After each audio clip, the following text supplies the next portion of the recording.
Lamentablemente no se hizo a la par una reforma institucional que nos pudiera colocar en situación de prevenir estos problemas.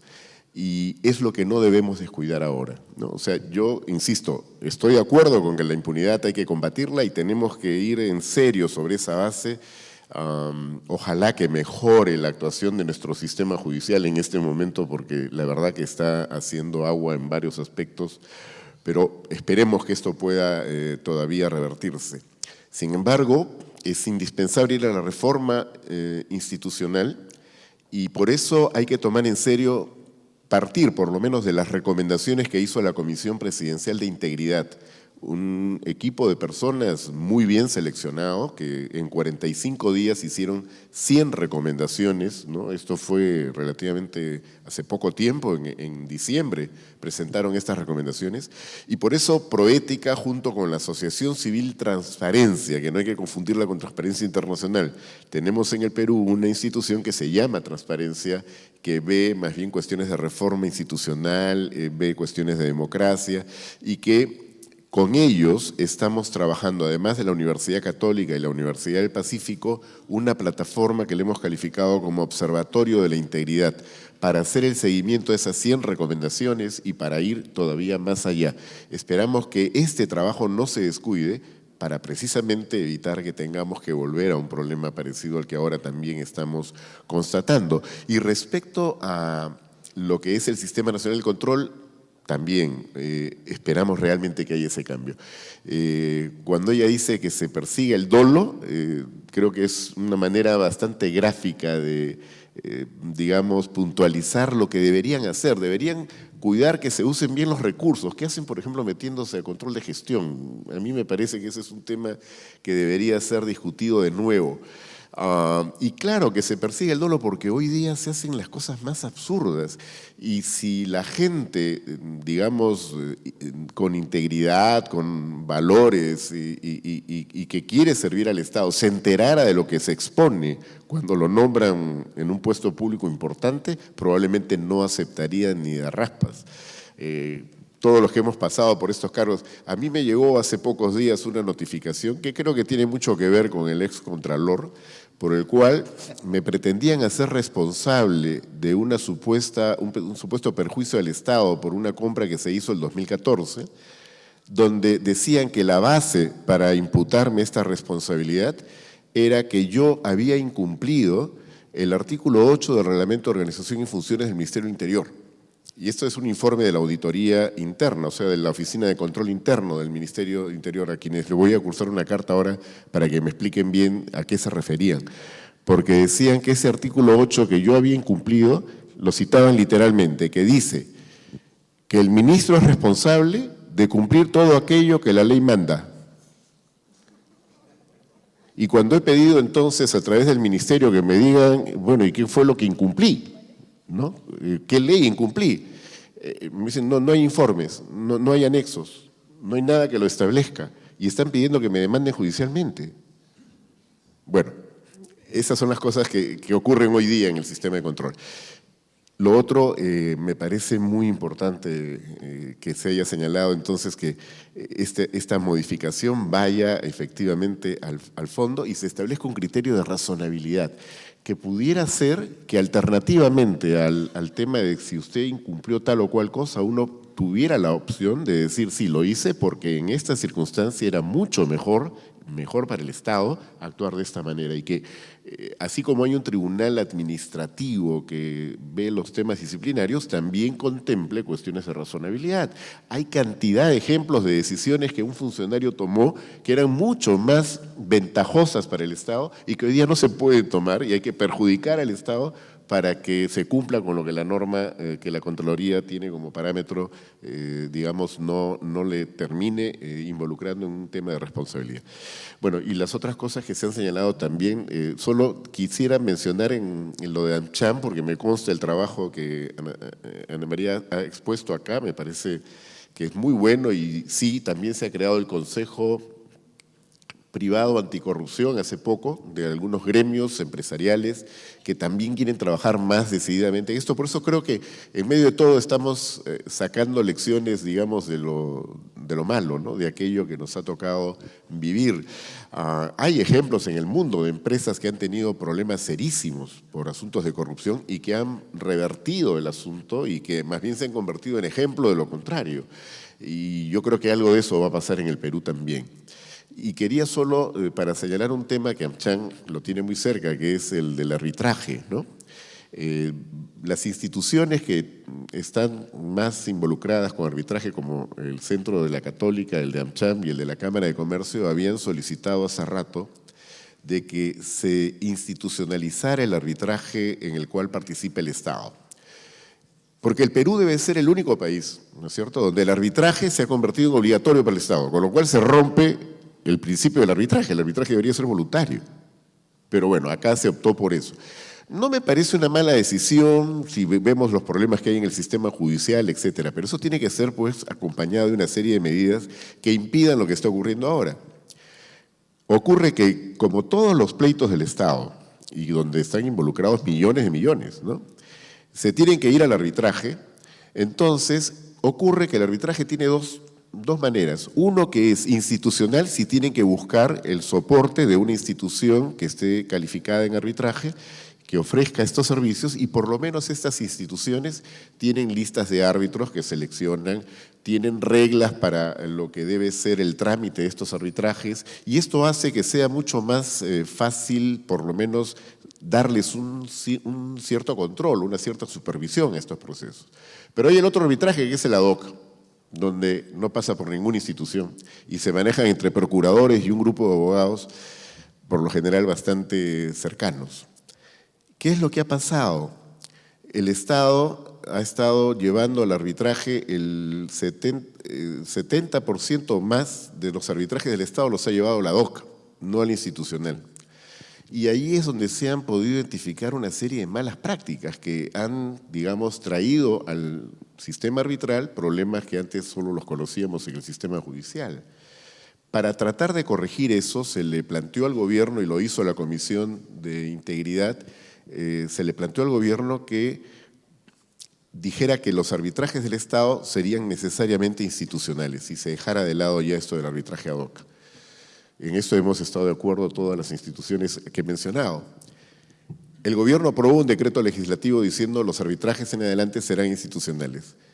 Sin que nadie sepa, sin que se discuta nada en el Congreso, se aprobó una norma que era, digamos así, encriptada, porque uno decía, se modifica el artículo tal, el inciso tal, ¿y esto qué es?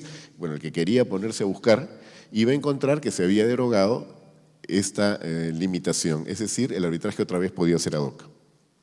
El gobierno lo ha observado esta norma, pero no estamos seguros de que no la reviertan otra vez en el Congreso. Eso está pasando en el Congreso, ¿no? Entonces era un tema que me interesaba que pudiéramos advertir. Y ya no comento más porque ya me excedí de tiempo, ¿no? Sí, pero coincido muy también. Interesante, y además creo que enlaza muy bien con esta segunda rueda, que vamos a hacerla un poco más breve por el tiempo, pero que creo permite ir cerrando, como el caso de su exposición. Creo que este tema del arbitraje cierra muy bien esa etapa, aunque igual vamos a tener una última rueda final con cada uno de ustedes. Lo que sí me interesa rescatar de la primera intervención, ya para dar pase a esta segunda rueda, es que, como bien se ha señalado, la corrupción es el segundo problema más importante del país después de la delincuencia. Vale la pena recalcar que desde INACAL se han realizado importantes avances, sobre todo en lo que hemos venido comentando, la incorporación de la norma ISO 37001, este sistema de gestión antisoborno, requisitos con orientación para su uso, para que no quede simplemente en una buena intención en el papel, y que además ha permitido al Perú ser el primer país en la región en lograr su implementación, que sin duda aún es incipiente, pero va camino a cristalizarse. Entonces retomamos con Elena Conterno, palabras finales. Gracias. Sí, bueno, en esta segunda ronda quisiera también centrarme en lo que se está haciendo del sector privado, ¿no? Efectivamente, coincido en que el ISO 37001, a la par que el decreto legislativo 1352, debe verse como una oportunidad para fortalecer, para mejorar los sistemas de prevención a nivel de las empresas. Antes, un poco en línea también de lo que señalaba Walter, un poco que el estándar era tener un código de ética, ¿no? Creo que hoy día queda claro que el código ético se queda chico. Lo que necesitamos es todo un sistema de prevención. Y este sistema tiene que incluir, para comenzar, digamos, de los valores de la empresa, ¿no? Los valores, digamos, que están que abrazan las máximas autoridades, que están en los documentos, que están en las reglas de gobierno corporativo, y eso, digamos, que en inglés le dicen el tone of the top, digamos, sin duda es muy relevante, digamos, para que esto realmente percole y marque, digamos, una gestión de valores, una gestión ética. Segundo, es importante identificar cuáles son los riesgos, ¿no? Es decir, en esta actividad, en la actividad de mi empresa, en la actividad de mi gremio, bueno, cuáles son los riesgos para soborno, y los otros, digamos, lavado de activos, en fin, todos los otros aspectos que también están relacionados, por más que no están en la norma técnica. Y tercero, ver el sistema. Bueno, entonces, frente a esos riesgos, esta situación, bueno, ¿cuáles son las reglas de gobierno corporativo? ¿Cuáles son, digamos, los aspectos, las regulaciones, los procesos que voy a poner para mitigar, para prevenir, digamos, que esta situación de riesgo se vaya a dar? Cuarto, capacitación, es decir, no nos quedamos en la norma, ¿no? Tiene que haber una capacitación y comunicación constante, ¿no? Por ejemplo, participo en el directorio de una empresa y claro, una vez al año nos dan un plan y entonces en el mes de enero van a hacer todas las actividades para recordar el principio 1, ¿no? Y todas las actividades que se hacen para que todos los empleados recuerden, digamos, qué cosas dicen los valores, qué cosa significa manejar bien los conflictos de interés. El mes de febrero, el mes de marzo, etcétera, ¿no? Entonces tenemos que tener esta comunicación y capacitación constante, inducción a nuevos trabajadores. Necesitamos, cuarto también o quinto, un canal de denuncias, ¿no? También un poco la experiencia lo que señala que los canales de denuncias son muy exitosos, muy importantes para detectar, digamos, posibles riesgos, amenazas, digamos, en temas de soborno, de lavado de activos, entre otros. Y finalmente, una auditoría, ¿no? Porque hay los especialistas que pueden ver si efectivamente eso que está en la norma, eso que está en el papel, se está aplicando, esos procesos que se pensaron se están aplicando, si las capacitaciones se llevan a cabo justamente pues para poder retroalimentar el proceso y que este sistema, digamos, de prevención, digamos, que va mucho más allá de un buen código de ética, realmente implica que, como se dice para las personas, que los valores en uso son los valores que están, digamos, en nuestro cerebro o en el papel de las empresas, ¿no? Eso es un poco en línea de lo que esto nuevo que se denomina, pues, el buen ciudadano corporativo, ¿no? Que las empresas empiezan a actuar, digamos, siguiendo todas estas reglas de buena conducta. Y en línea con lo que decía Teresa, esto resulta además ya casi que una estrategia de ser competitivos, ¿no? De sobrevivir y de ser competitivos, digamos, porque es una exigencia de los mercados, ¿no? Cada vez más, cuando uno se asocia, cuando uno compite, cuando uno quiere vender, digamos, ven, bueno, pero cumples estos estándares, ¿no? Y tienes que cumplir esos estándares para poder realmente acceder, digamos, a partners, acceder, digamos, a mercados. Y eso creo que también es una señal de un aliento, digamos, para que las cosas pueden mejorar ojalá en el corto plazo. Muchas gracias.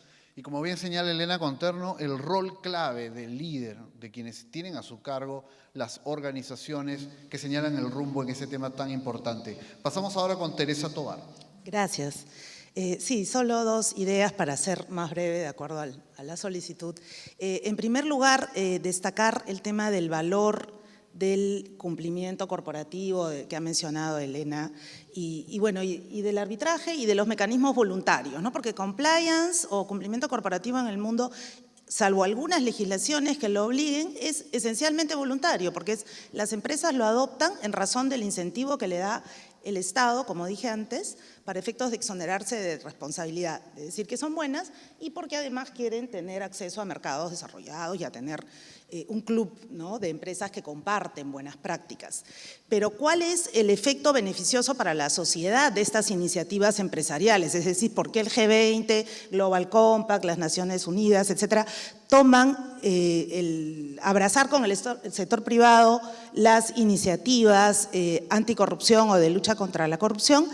Porque finalmente va a ser una especie de, si se quiere, coalición positiva frente al funcionario corrupto. ¿Qué pasa si el funcionario corrupto se encuentra siempre con que la empresa privada no cede, ¿no? O sea, ya hay una coalición de empresas lo suficientemente grande que desincentiva, ¿no? Quita la posibilidad a los funcionarios de lograr su objetivo, que es muchas veces extorsionar a las empresas, ¿no? Entonces, si todas las empresas nos ponemos de acuerdo, se ponen de acuerdo en que no van a aceptar determinadas prácticas, cuando el funcionario corrupto toque la puerta, se va a encontrar con una pared sólida que le va a decir que no. Porque claro, al final dirán, no, pero es que siempre va a haber uno que se pasa de vivo. Bueno, pero ese que se pase de vivo ya no será parte precisamente de las empresas que comparten las buenas prácticas, porque las empresas se dan cuenta, y creo que cada vez son más a raíz de las experiencias recientes de otras empresas, que el tema de compliance es una cuestión, como ya también se anotó,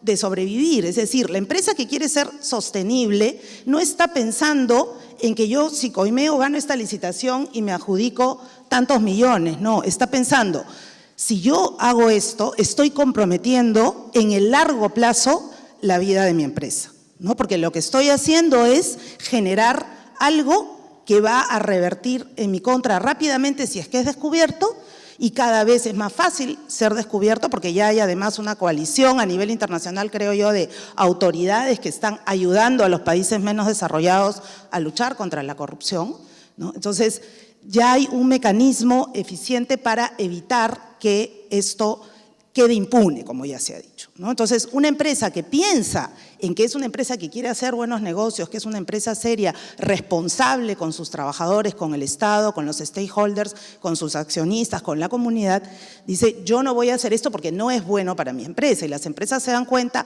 que no solamente es malo para la sociedad, es decir, que afecta a la competencia, que afecta a los derechos fundamentales, como ya dijo Walter, sino que es un costo, ¿no? Es un costo que uno está pagando cuando no hay ni siquiera la posibilidad de, repito, tener un beneficio en el largo plazo. Y además se ha demostrado que las empresas que sobornan, lo que sucede es que generan internamente una serie de delitos o de fraudes relacionados, porque tienen que alterar las facturas, la contabilidad, los contratos, y además el clima interno lo que hace es que los empleados piensen, si el jefe soborna, bueno, pues yo también, si le robo alguito, no pasa nada, ¿no? Porque todo el ambiente se corrompe. Entonces, una empresa seria, una empresa comprometida con la integridad, es un aliado del Estado y a la vez busca la sostenibilidad. Y repito, mi experiencia en AmCham es que cada vez son más las empresas peruanas que están queriendo abrazar estos estándares, que están queriendo adoptar la ISO, y si no adoptan la ISO, establecen programas de compliance con los mejores estándares a nivel mundial, y creo que eso es un avance que estamos viendo, cuyos frutos se van a ver probablemente en algunos años, pero creo que ya no hay vuelta atrás. Gracias. Mucho agradecimiento para Teresa Tovar y pasamos a Raúl Saldías.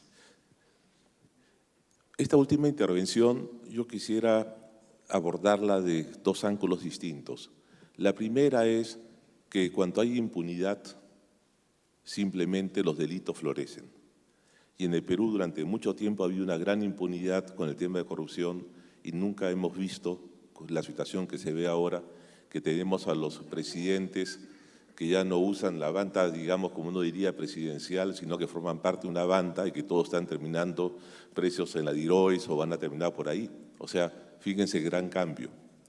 Pero también para que la gente se dé cuenta que es malo, la gente que delinque debe ir a la cárcel y debe ir con una sentencia firme. La parte mala de esta noticia es que, conversando con un magistrado de la Corte Suprema, nos decía que con los tiempos que maneja el Poder Judicial probablemente no veamos una primera sentencia antes de 10 años. Así que tenemos un tema de timing también. Pero tenemos casos notables, casos que a la gente les llama la atención y el tema del lavallato y todo ello ha llevado a que a nivel mundial, a nivel regional y a nivel nacional la gente no quiera la corrupción y la quiera enfrentar. Pero en el Perú nosotros tenemos que más del 60% del dinero nunca toca los circuitos formales, algo que Walter de alguna forma decía en su presentación, y hablamos que en el mundo de la informalidad están prácticamente el 90% de las empresas que hay en el Perú. Entonces, cuando hablamos de los temas del ISO, vamos a ver que hay muchas empresas que no van a poder llegar a ello.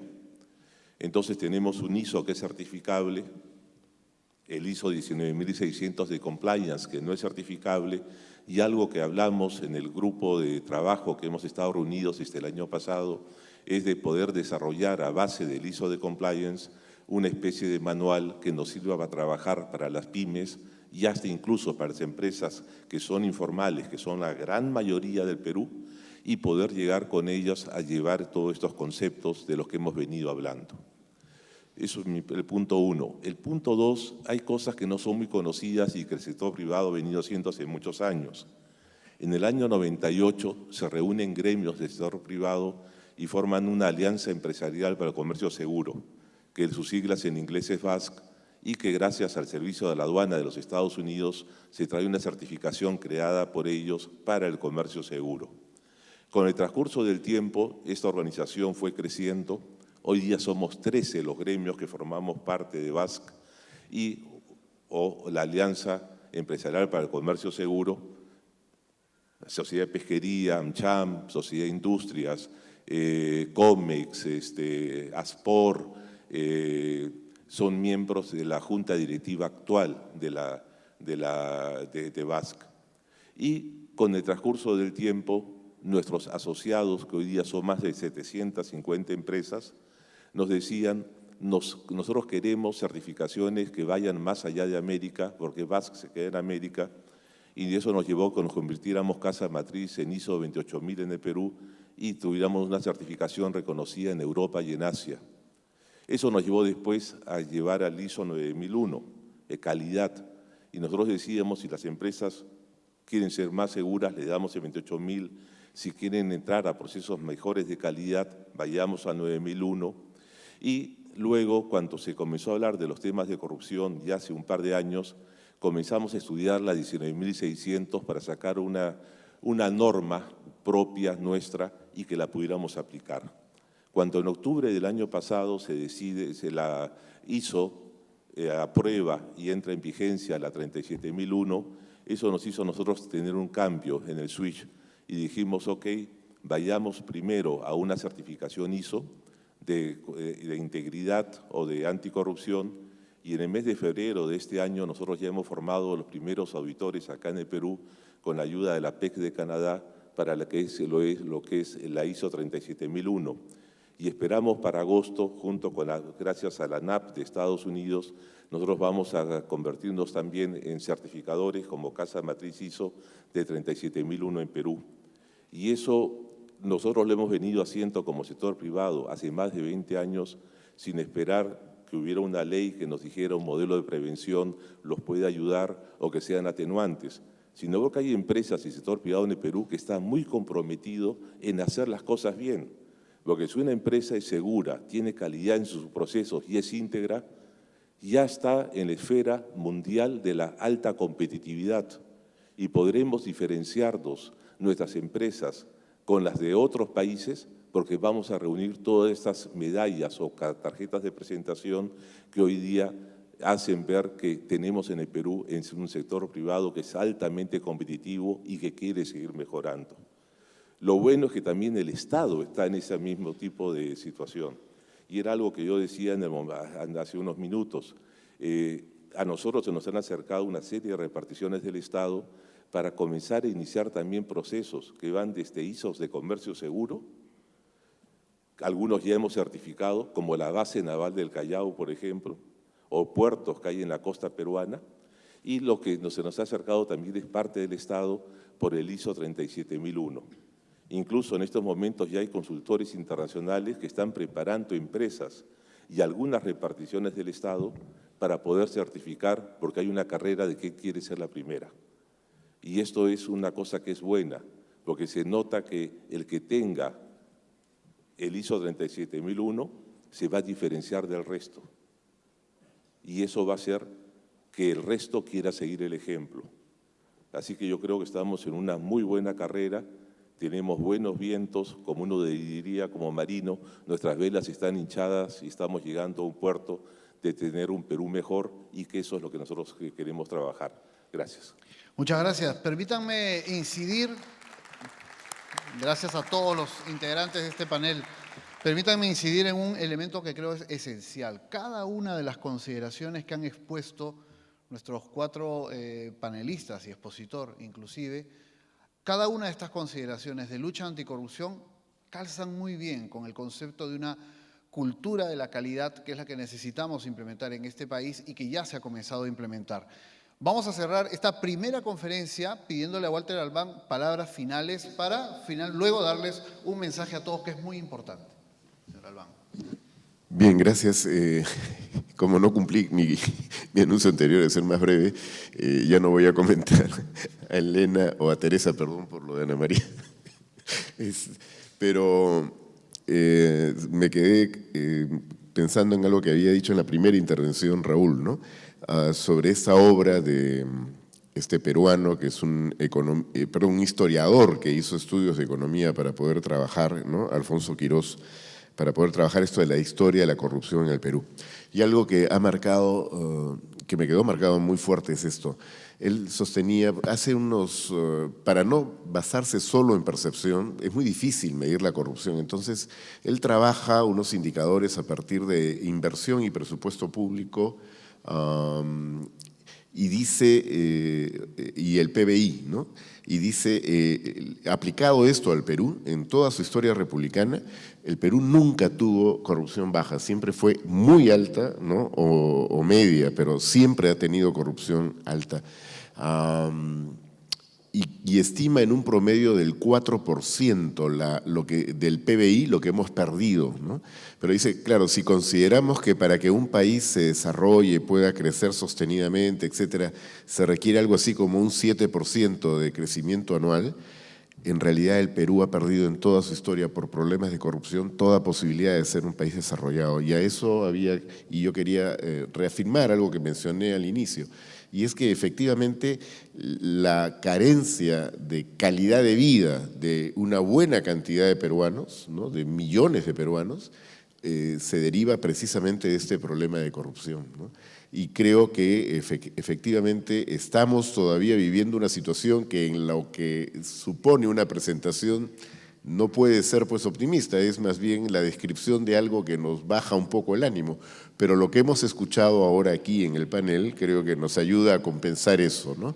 Y precisamente lo que se está haciendo referencia del interés en gremios empresariales de incorporarse decididamente a la lucha anticorrupción y que se pueda trabajar en base a instrumentos como el ISO 37001 para llevar adelante políticas que van mucho más allá del Código de Ética, sin duda creo que constituye una herramienta con la que no habíamos contado y que ojalá nos permita entonces dar un salto significativo en esta tarea que es estratégica de mediano y largo plazo, ¿no? Gracias. Muchas gracias también. Queremos agradecer nuevamente a cada uno de nuestros panelistas, a la señora Elena Conterno, a la señora Teresa Tovar, a nuestro expositor Walter Albán y también a Raúl Saldías por compartir estas experiencias y puntos de vista.